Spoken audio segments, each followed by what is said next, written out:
Hey YouTube, how's it going? Torsar here with another sports talk video. Hope you guys are enjoying your Sunday.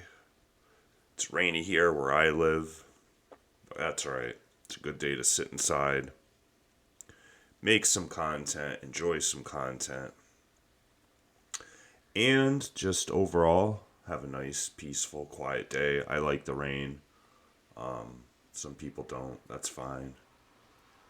But what I also like is people like Dillon Brooks, who just continue to give me something to talk about. Now, I'll admit, when I took a break for a little while, some of the stuff that happened with John Morant, I almost, made a couple videos just because it would have just been too easy. These guys just keep making it too easy time and time again. As much as I will get on and criticize these guys and call them clowns, I also love it because it's free, easy content. Without some of this stuff going on, I wouldn't have as much to talk about. At least on the opinionated aspect, I'd have to keep it more to the sports kind of deal. And, like I said, there's a lot of people covering stuff like that, but I can actually have kind of a unique opinion. So hopefully, you guys will at least either agree or disagree with what I have to say. Now, the LeBron James, Dillon Brooks situation, the gnat versus the fly swatter kind of thing. I do find it funny. The guy, Dillon Brooks, that is, he gets way more attention than is deserving. I don't know what he's thinking with comments like, he's old. What do you think about the LeBron James thing? Well, he's old. I mean, you just make yourself look so bad because,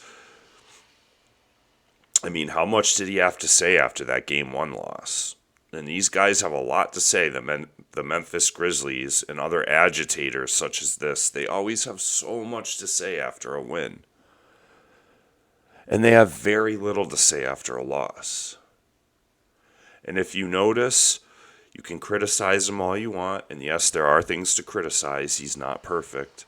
But, and he's not the only one either. A superstar like LeBron James, win or lose, you're always expecting to hear something from them. And you always have. The man's answering questions. He answered the questions about his free agency, his original free agency before he went to the Heat for over 2 years.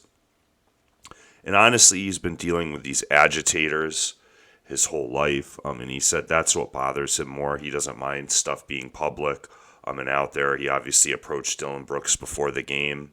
I don't know, honestly, what was said.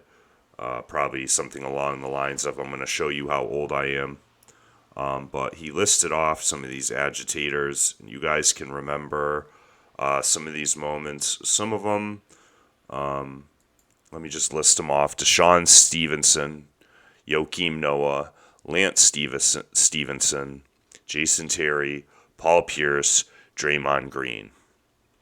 Now, if you didn't watch the game, the Lakers won 111 to 101. LeBron James had kind of a average pedestrian game for him. 25 points, 9 rebounds, 5 assists.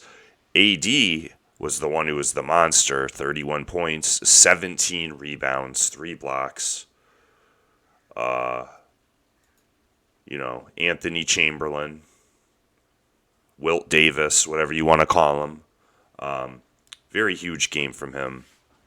Now, some of these agitators over the years have kind of been funny. Dillon Brooks, like I said, I love that he keeps giving me free content. I just think he's an annoying clown.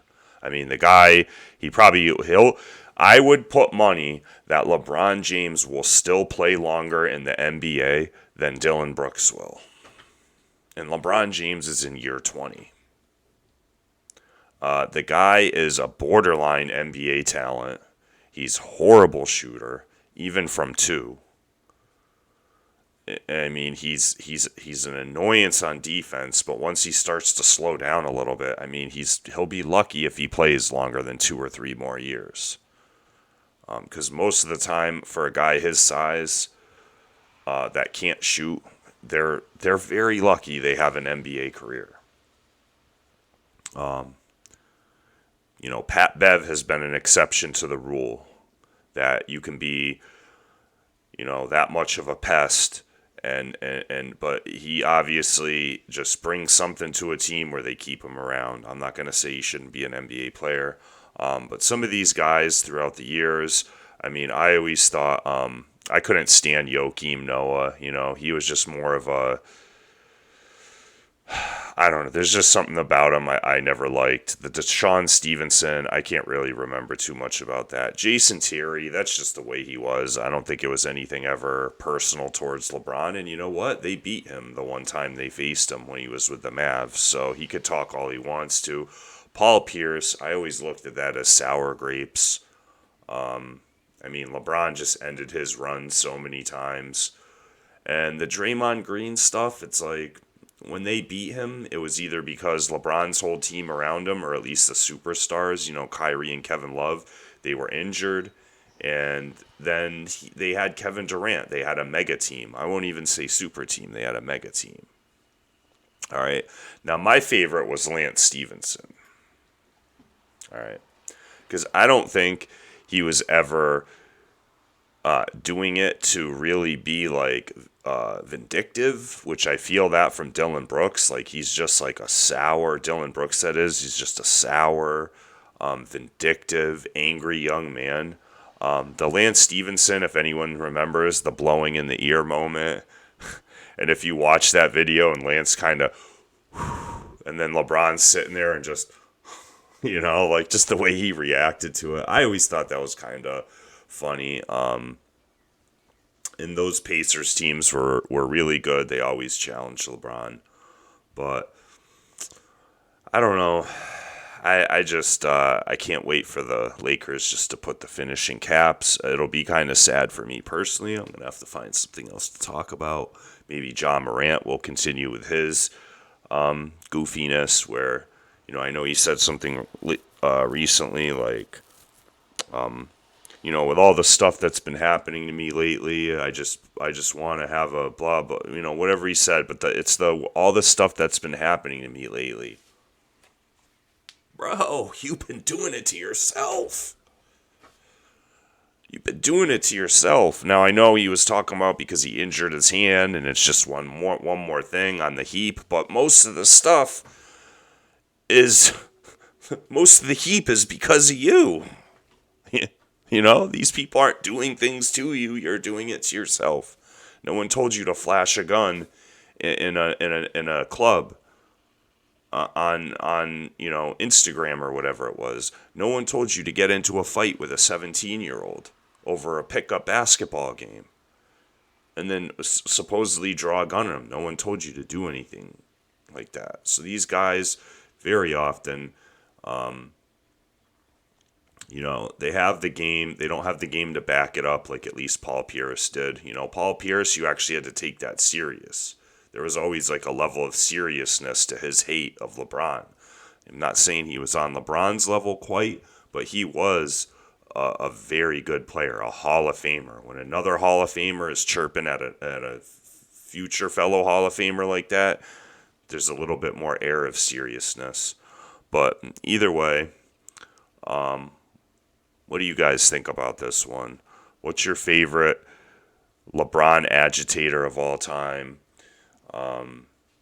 Do you like that they do it to him? Do you kind of feel sorry for LeBron that he has had to deal with that stuff? People always like trying to chip away at the king, Let me know what you guys think. Till the next one, stay safe, stay healthy. Peace.